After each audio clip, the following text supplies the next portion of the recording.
What does the star and double star operator mean in a function call?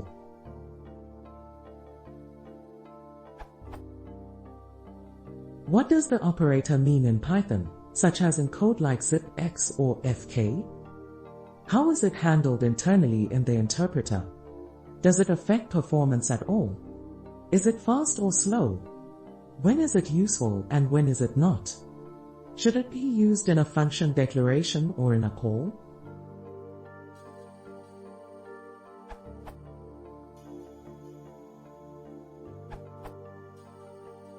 The single star unpacks the sequence / collection into positional arguments, so you can do this.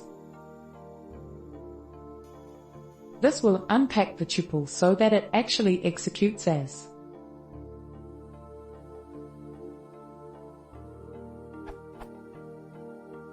The double star does the same, only using a dictionary and thus named arguments.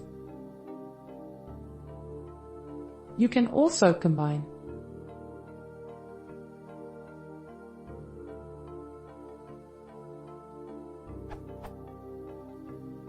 Will execute as.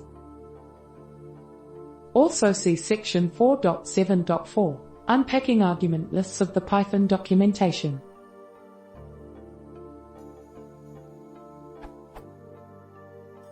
Additionally, you can define functions to take x and y arguments. This allows a function to accept any number of positional and/or named arguments that aren't specifically named in the declaration. Example: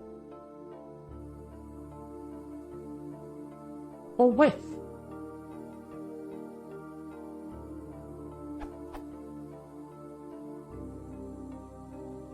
This can allow you to specify a large number of optional parameters without having to declare them.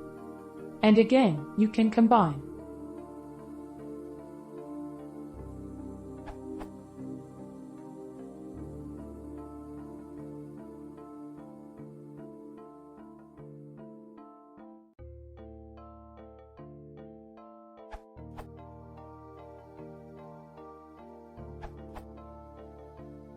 In a function call, the single star turns a list into separate arguments. For example, zipx is the same as zipx1, x2, x3, if x equals x1, x2, x3, and the double star turns a dictionary into separate keyword arguments. For example, fk is the same as fx equals my underscore x, y equals my underscore y, if k equals x column my underscore x, y column my underscore y.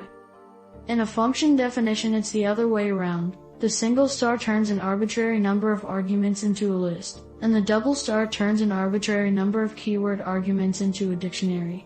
For example, def foo x means foo takes an arbitrary number of arguments and they will be accessible through the list x. If the user calls foo 1, 2, 3, x will be 1, 2, 3, and def bar k means bar takes an arbitrary number of keyword arguments and they will be accessible through the dictionary k.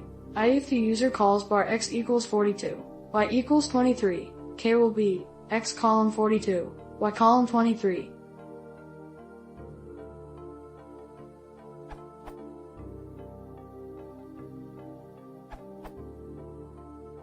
I find this particularly useful for when you want to store a function call. For example, suppose I have some unit tests for a function add.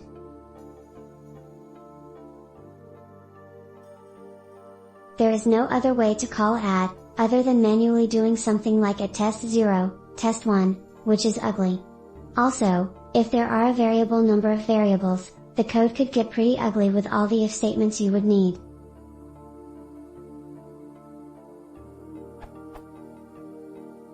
Another place this is useful is for defining factory objects, objects that create objects for you. Suppose you have some class factory that makes car objects and returns them. You could make it so that myFactory.make_car red, BMW, 3359, creates car red, BMW, 3359, then returns it.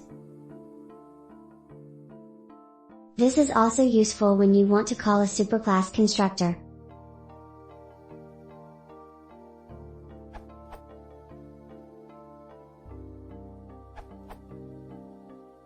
It is called the extended call syntax.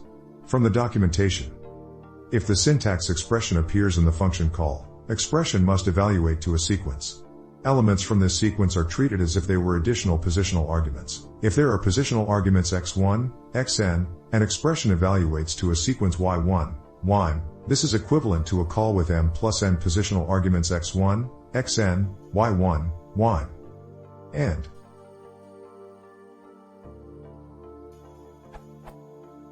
if the syntax expression appears in the function call, expression must evaluate to a mapping, the contents of which are treated as additional keyword arguments.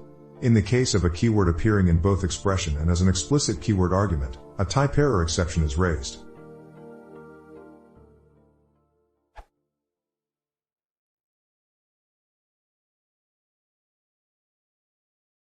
If you would like to see more, please visit our